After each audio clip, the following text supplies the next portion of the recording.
इस वीडियो में हम एनालिसिस करेंगे जॉन कीट्स की लिखी हुई एक पोएम ला बेले डेम सैंस मर्सी, जो कि एचएस सेकेंड ईयर के अल्टरनेटिव इंग्लिश के सिलेबस में इंक्लूडेड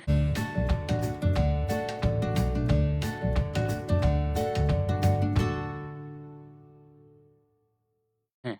तो सबसे पहले हम जान लेते हैं पोएट के बारे में। तो जॉन कीट्स एक इंग्लिश रोमांटिक पोएट थे जिनका जन्म हुआ था 31 अक्टूबर 1795 में और उनका देहांत हुआ था 23 फरवरी 1821 में।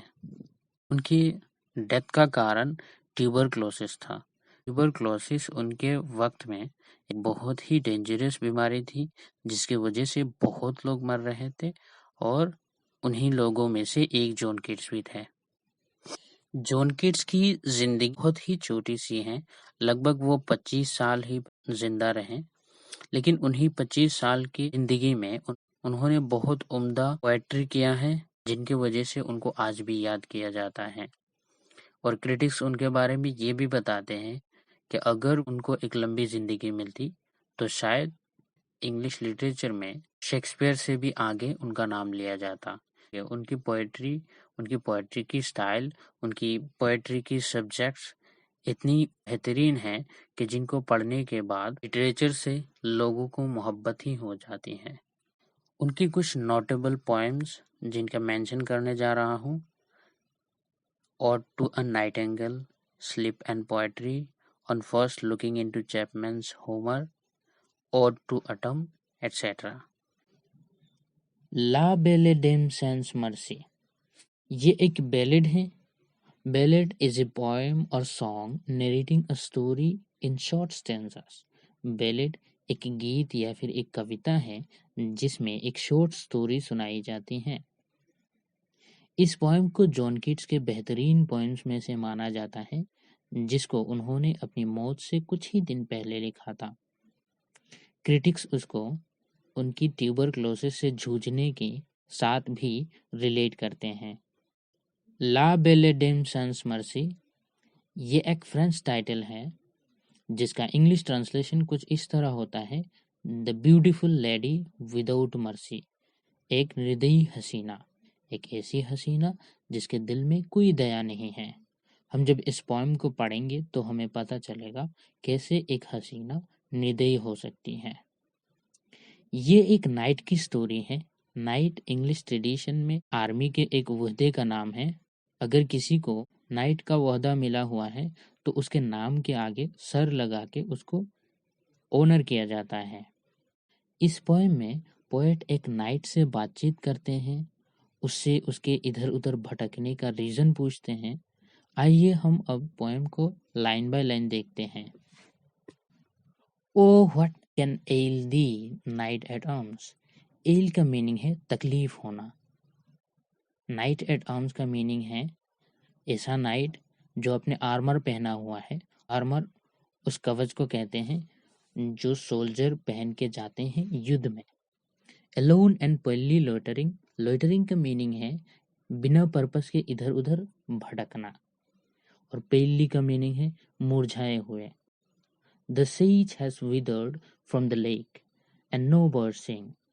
सेज एक ग्रास लाइक प्लांट है जो कि लेक के आसपास ही उगते हैं। सो अब हम इन चार लाइनों का ट्रांसलेशन देखते हैं। O what can ail thee knight at arms alone and palely loitering. O knight at arms, आपको क्या तकलीफ है जो अब अकेले मुरझाए हुए इधर उधर भटक रहे हैं। The sedge has withered from the lake and no birds sing. हालांकि लेक के किनारे जो ग्रास उगते थे वो सूख गए हैं। And no birds sing, और कोई पंछी गाना नहीं गा रहे हैं, यानी चहचहा नहीं रही हैं। Oh, what can ail thee, night at arms, so haggard and so woe begone. Haggard का मीनिंग है वाइल्ड लुकिंग। ओ का मीनिंग है बुरा एंड बिगोन यानी होना। The squirrel's granary is full and the harvest done. Squirrel एक छोटी सी प्राणी है जो पिक्चर में आप लोगों को देखने को मिल रहा है, इसे स्क्वायरल कहते हैं। तो पोएट दोबारा उस नाइट से पूछ रहे हैं, ओ नाइट एट आर्म्स, आपको क्या तकलीफ है? आप दिखने में एकदम वाइल्ड लग रहे हैं, आपके साथ क्या बुरा हुआ है? हालांकि स्क्वायरल्स ने अपनी ग्रेनरी कहते हैं स्टोर हाउस को, अपनी स्टोर हाउस को भर ली है, and the harvest is done, और लोगों ने भी अपनी फसल को काट ली है। यानी चारों तरफ खुशहाली है, लेकिन आप क्यों दुखी दिख रहे हैं? स्क्वायरल ने भी अपनी स्टोर हाउस भर ली है, लोगों ने भी अपनी फसल काट ली है, चारों तरफ खुशियाँ ही खुशियाँ हैं, लेकिन आप क्यों दुखी दिख रहे हैं? आपको देखते वक्त ऐसा क्यों लग रहा है कि आपके साथ कुछ बुरा हुआ है? I see a lily on thy brow with anguish moist and fever dew. आपके ब्रो पे, यानी मैं आपके पेशानी पे येलो कलर देख रहा हूँ, with anguish moist and fever due, और जो पेशानी पेनफुल बुखार के पसीने से भीगा हुआ है। And on thy cheeks a fading rose, first withered too, और आपके गालों के कलर एकदम फीके पड़ गए हैं, जैसे एक सूखते हुए गुलाब फीके पड़ जाता है। I met a lady in the meads, full beautiful, a fairy's child.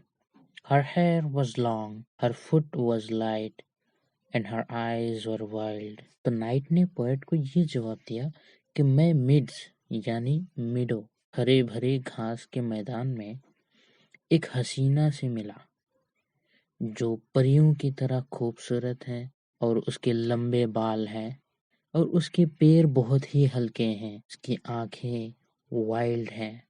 Wild यानी जंगली, लेकिन यहाँ वाइल्ड का मीनिंग है नशीली। उसकी आंखें नशीली है। I made a garland for her hat, and bracelet too, and fragrant zone. She looked at me as she did love, and made sweet moan.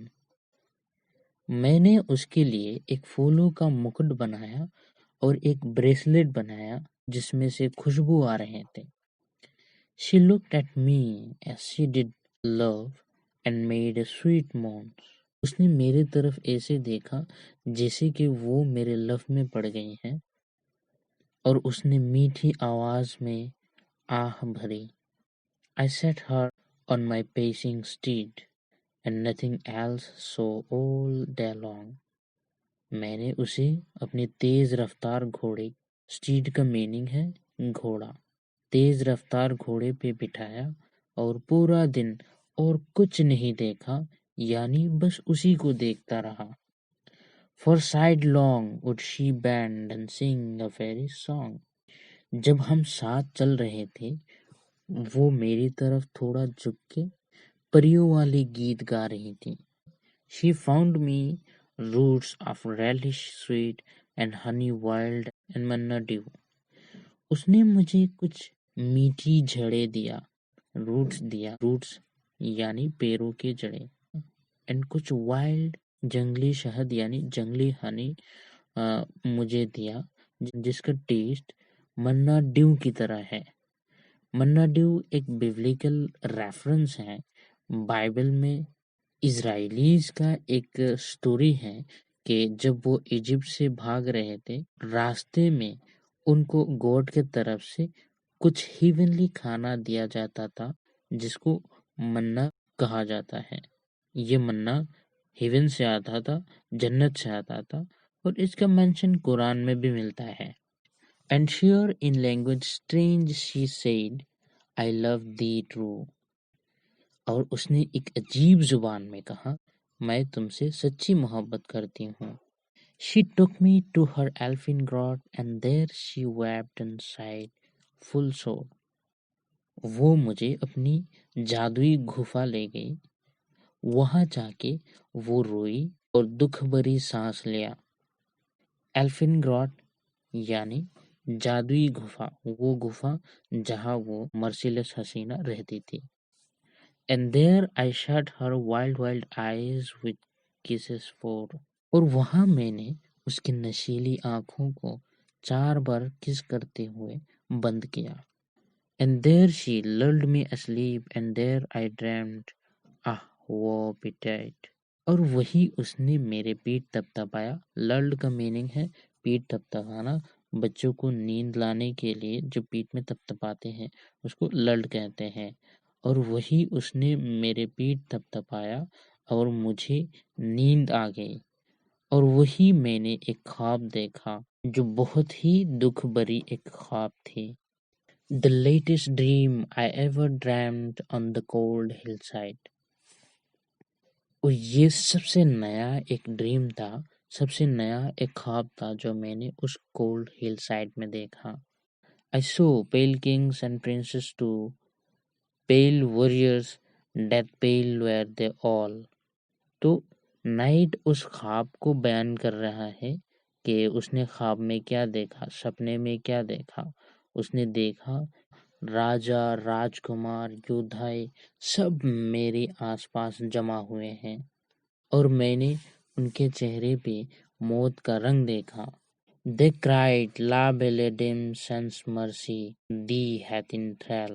और उन्होंने चिल्लाया, तुम्हें एक बेदर्द हृदय हसीना ने अपने वश में कर लिया है। थ्रल का मीनिंग है वश में कर देना। I saw their starved lives in the gloom, with horrid warning gaped wide, and I woke and found me here on the cold hillside। मैंने सांझ के वक्त में यानी ट्विलाइट में उनके भूखे होठों को देखा जैसे कि मुझे वार्निंग दे रहे हैं मेरे आने वाले खतरे की। और जब मैं जागा तो खुद को इस बर्फीली पहाड़ियों में पाया।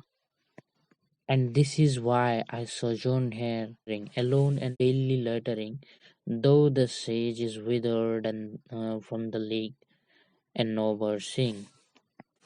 सजोन का मीनिंग है थोड़ी वक्त के लिए किसी जगह ठहरना। तो नाइट ये बोल रहा है कि इसीलिए मैं यहाँ थोड़ी देर के लिए ठहरा हूँ और अकेले मुरझाए हुए इधर उधर भटक रहा हूँ। अगरचे लाइफ प्लांट जो है वो झील के किनारे सूख गए हैं और कोई भी पंछी वहाँ गाना नहीं गा रहे हैं, यानी कोई भी पंछी नहीं है और ना उनकी कोई आवाज है। सो ये थी पोएम ला बेले डेम सन्स मर्सी की डिटेल एनालिसिस। आई होप आप लोगों को अच्छा लगा होगा। अगर अच्छा लगा हो तो हमारे वीडियो को लाइक कीजिए और अगर आप नए हो तो सब्सक्राइब कीजिए और बेल आइकन को दबाना मत भूलिए। Thank you so much.